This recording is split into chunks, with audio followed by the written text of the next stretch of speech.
So, in today's version of what I saw on the internet, I saw something really, really interesting that most of us have already seen, but I wanted to jump on this as well because I found it highly interesting. There's not a lot of things that involve the NHL that have such involvement with the Panthers. So much crossover with the Panthers, right? So I wanted to share this and give my take on a couple of things. So what this is the Athletic. They polled nearly 200 players anonymously, and they asked them a bunch of questions like who's the best player, the best goalie, most underrated, overrated, etc., etc. So as I was going through it, obviously I've got some things to say. I found some things pretty interesting. The first one was who's the best player in the league. This did not shock too many people. McDavid was 69% of the vote. Then McKinnon was 16. Kucherov after that was 7%. And then basically everybody after that was, for better, all intents and purposes, tied. Crosby, Makar, Kaprizov, Matthews, Barkov, Forsberg, and Panarin. No big surprise here. Okay.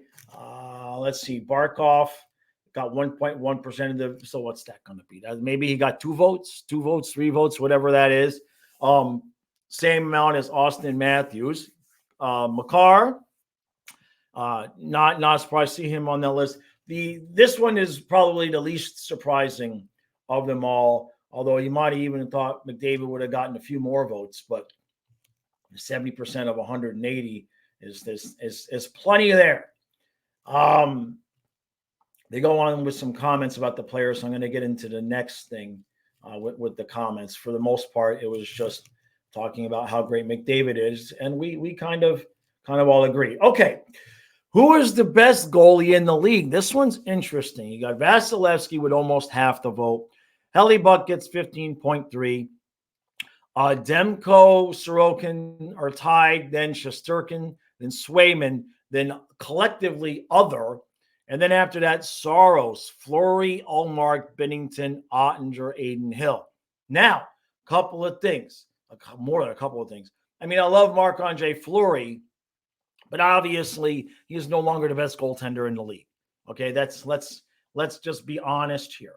I find obviously Boston's got two guys here, Swayman, Ullmark. I'm not going to say they're not really good goalies, but we'll leave that to that. Beauty can be in the eye of the beholder. It's not surprising Aiden Hill made the list. Up at the top. Now, two things here, obviously. I'm going to get to the second part second. Vasilevsky being at 44 points, that's almost half. Okay.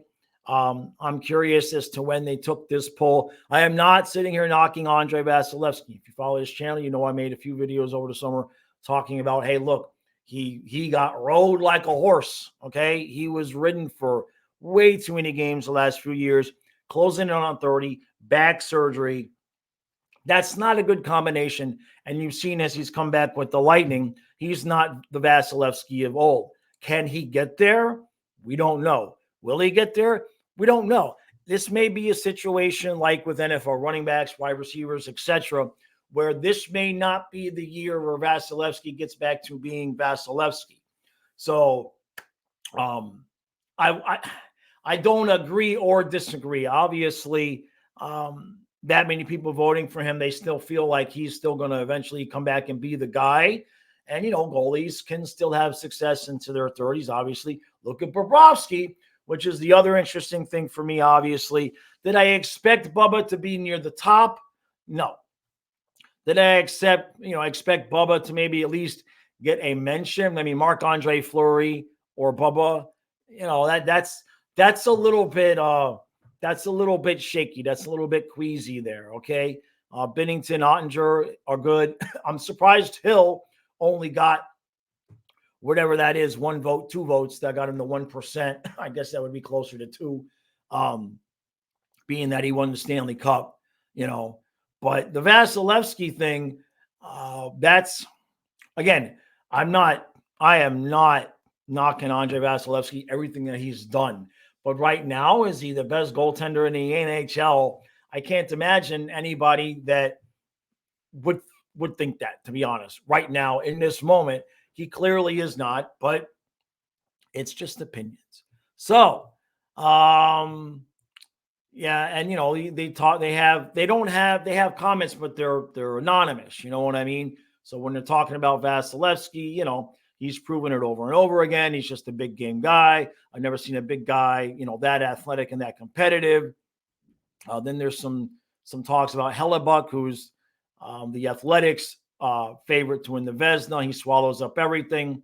So not a whole lot of surprise there. Now, how Fleury got on that list, I mean, he got 5 votes.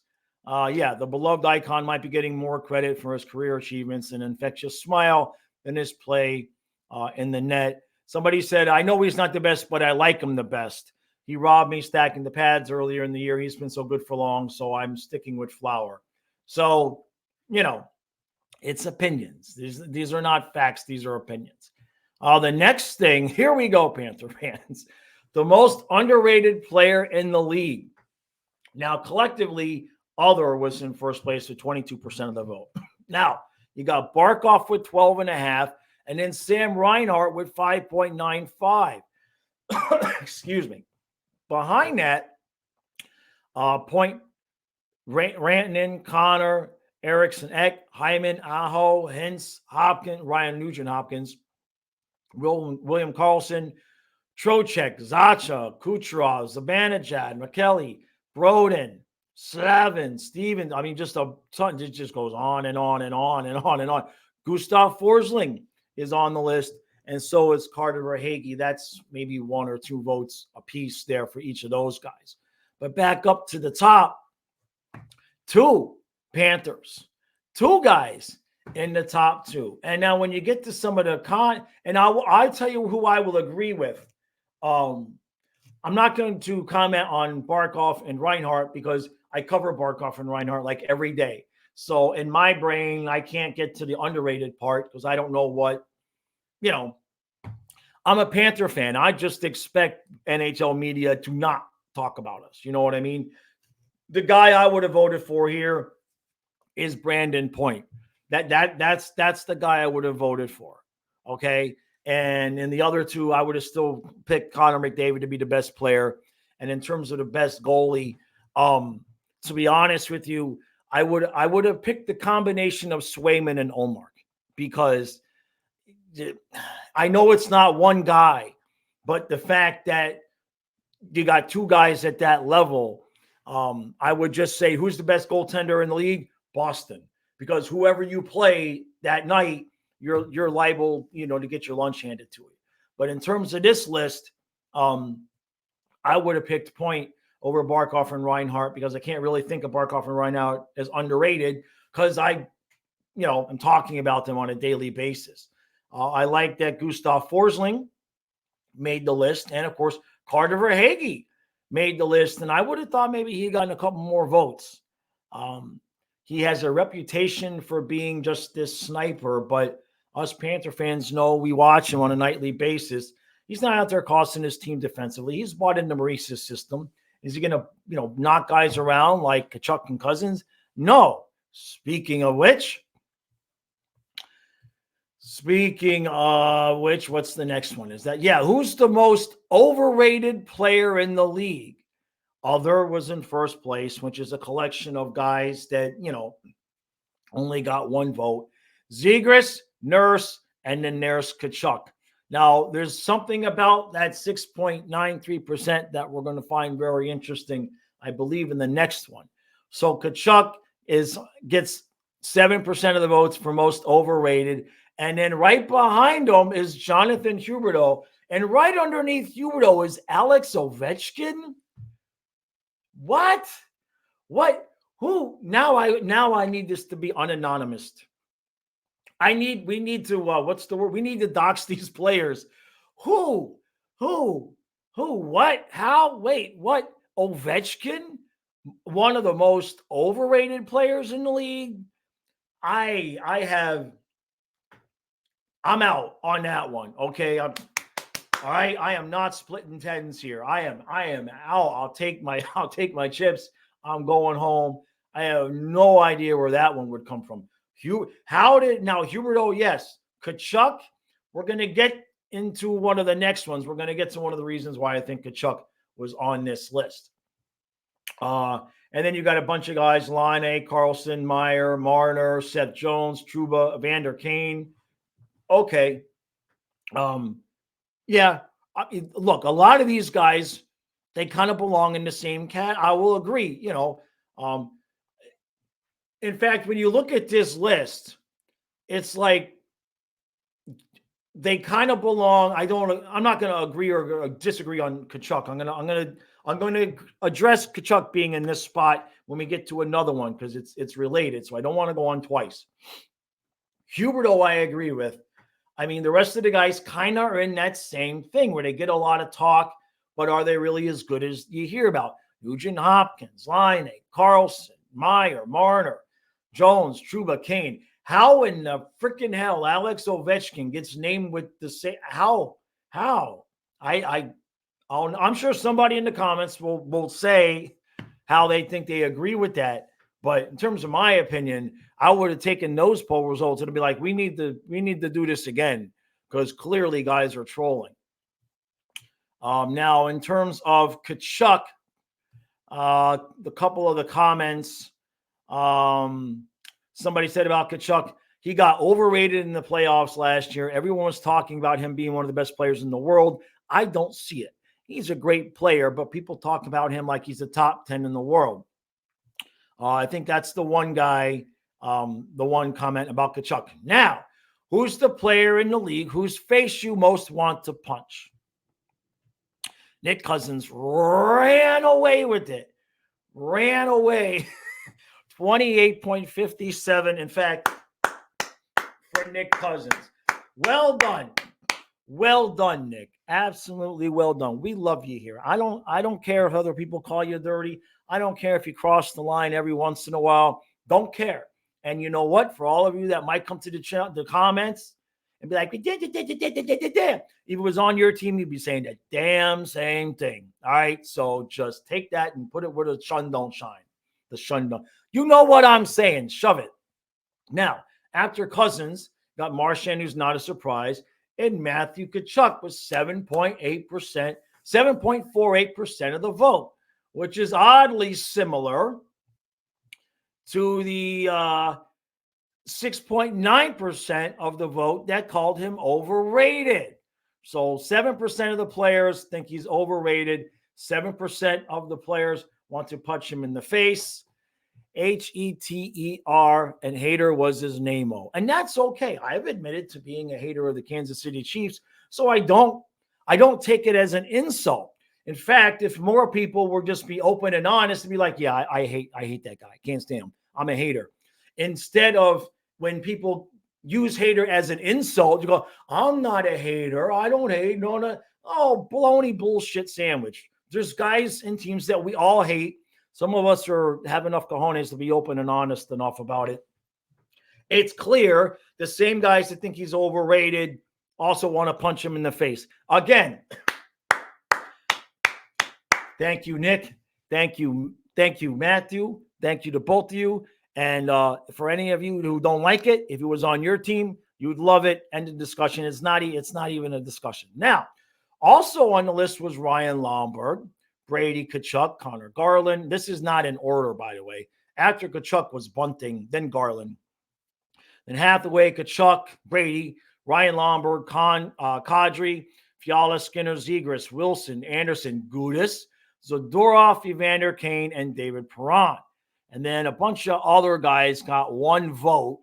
Eric Branson was on here. Frank Petrano was on here. I thought that was interesting. Mason Marchment, another guy, another former Panther guy, Ben Sherratt, Brandon Montour. People want to punch Brandon Montour. At least one guy wants to punch Brandon Montour in the face.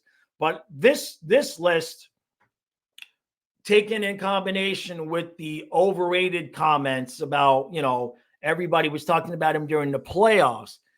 Tell me you're green jello without telling me you're green jello. Okay, we have the top two most underrated guys. We've got one of the most overrated guys, and we have two of the top three and three of the top 10 of guys that other players would love to punch in the face the most. And what that means is we're doing it right. The Panthers are doing it right. I don't care what you say. All right.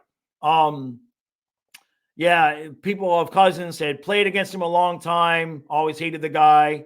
Another guy says he's going to get a lot of answers. One guy says about Cousins, I'm buddies with him, but I'll still say him.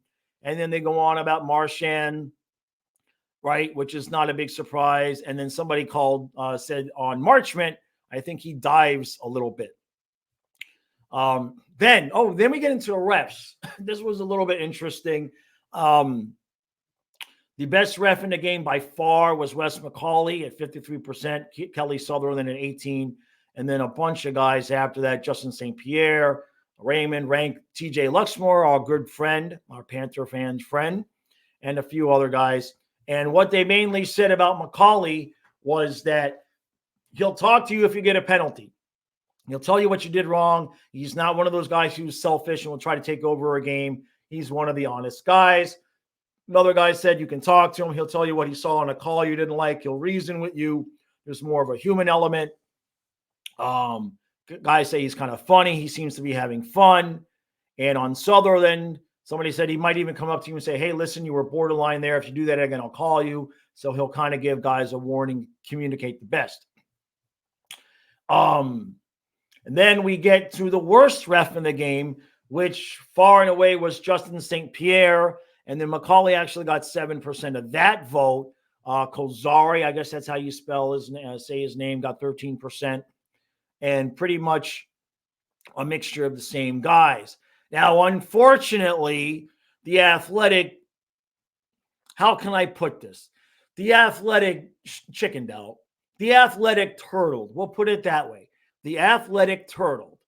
The Athletic supports referees and didn't want to give players this space to take individual pot shots. So we'll leave it at the numbers beyond pointing to a few interesting results and trends. In other words, they won't even let the players talk bad about the refs in an anonymous article. Bunch of sissy pantsified freaking don't get me started. So what they say was St. Pierre was the top choice despite having a long-term injury and not being out of the league. So the guy's not even in the league, and people still say he's the worst. Kind of like with Vasilevsky not being Vasilevsky, and everybody thinks he's still the best. If they tried to give some context, they said if McCauley and Sutherland got praise for their communication, the opposite was true for votes on worst ref, where commentary focused mainly on not giving players respect, being arrogant, and being closed off to conversation, which doesn't make any sense to me. Why not just tell us what the players said instead of trying to summarize it and leaving it open to interpretation? Anonymous, the whole point is so that the players can just say what they need to say, and we get to see what the players need to say. And the Athletic chicken shit it out here. And then somebody, of course, the votes go with the calls. One player who voted for McCauley as the worst ref said it was nothing personal or about communication. He said, it's just that when I know he's the ref, I get called for a penalty all the time. Then we go into the best jersey in the league, aside from your own teams.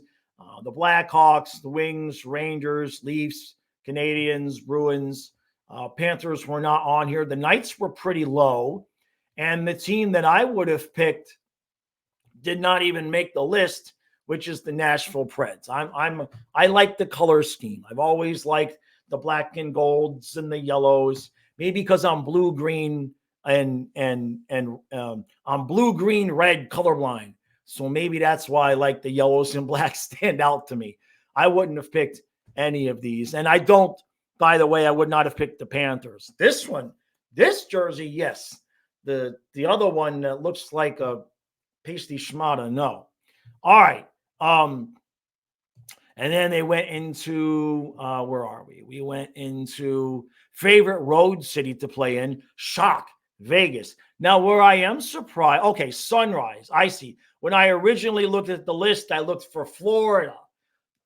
But I didn't think to look for Sunrise. So I didn't see Florida on the list. So it was actually Sunrise got 5% of the vote. Vegas and New York ran away with it. Then there was Montreal, Nashville, Vancouver, Sunrise, LA, Tampa, and a bunch of other teams. Boston was down in there. Chicago was down in there. And of course, the comments about Vegas, right? I mean, just the atmosphere. As soon as you get out for warm-ups, it's a nightclub vibe. Everyone is just buzzing. The energy in that building is crazy. The atmosphere is sick. The rink is sick. The hotels are sick. The whole trip to Vegas is unreal. So, and then there's people with comments about loving MSG, Chicago, and then of course I love the weather and beaches for Sunrise. So there's that. Then the least favorite road city to play in, not a big shock, Winnipeg, Ottawa, and Buffalo. Can't imagine why nobody would want to play there. Now, Raleigh, I'm surprised about that because most of these are cold weather, right? Winnipeg, Ottawa, Buffalo, although Phoenix, maybe that's because of the heat. Then you got Calgary, Columbus. Nobody put Sunrise here. I did not look at the Winnipeg. They said it's always so cold. I don't have anything against the people of the city. It's cold, gray, not much to do, nothing to do. That was, and Ottawa is pretty much the same thing. Same thing with Buffalo. Okay. The Canes came in fourth, but the issues there had nothing to do with the climate or local activities. Their locker room is awful. One player said bad dressing rooms. Another one said, and a third said the worst dressing rooms by far. Okay, and then with Arizona, it's the arena. It's the arena. Okay, that makes sense. So other complaints were San Jose decides that the dressing room stalls. In Washington, the hotel we stay at, and Columbus, the Cannon. So, and that was it. That's what they did. I thought that was fun. I quite enjoyed that one. Like I said, I wouldn't have voted Vasilevsky. I would have voted Boston. I know that's kind of a cop-out, but when you play Boston, you know you're getting a Vezina caliber-ish, right? I mean, I know Swayman probably hasn't gotten as much recognition, I would think, as he deserves. Omar has gotten a little bit more. But as Swayman continues to play at that level, yeah, nobody wants to play Boston. It don't matter which goalie you're putting in. You can easily get your game stolen. And other than that, I love the whole Tkachuk Cousins. I love it. Now I may, when I'm bitching about other teams calling us dirty, and I'm not bitching because it hurts my feelings. Bitching is my way of laughing about it. You see what I'm saying? I love it. I think it's great. At this point, I have embraced it because it's so overblown and so overplayed. If Cousin breathes on a guy, they're going to be they're going to be accusing him of trying to spread COVID. You see what I'm saying? It's just gotten so damn out of hand with the criticism. So I just play along with it because at some point, we're going to be lifting hardware and they won't. And then all that hating will just have to be amplified from the perspective of Stanley Cup champion Florida Panthers. It's coming. Whether or not it's this year or not, not making predictions because we know how that went last year. Not going to put myself through that emotional turmoil. So, all right. That was it. Hope you enjoyed this. And today is Thursday. Tomorrow night, Con and I will be live Friday night for the skills competition. And then we'll be live Saturday night for the 3-on-3 games. That should be fun. Hopefully Bubba don't abuse Bubba. All right. I mean, he's got to play. I guess they're each going to play 10 minutes. And then if they win, Bubba could be subjected to like 20 minutes of 3-on-3. That could ruin a guy. So please be nice to Bubba.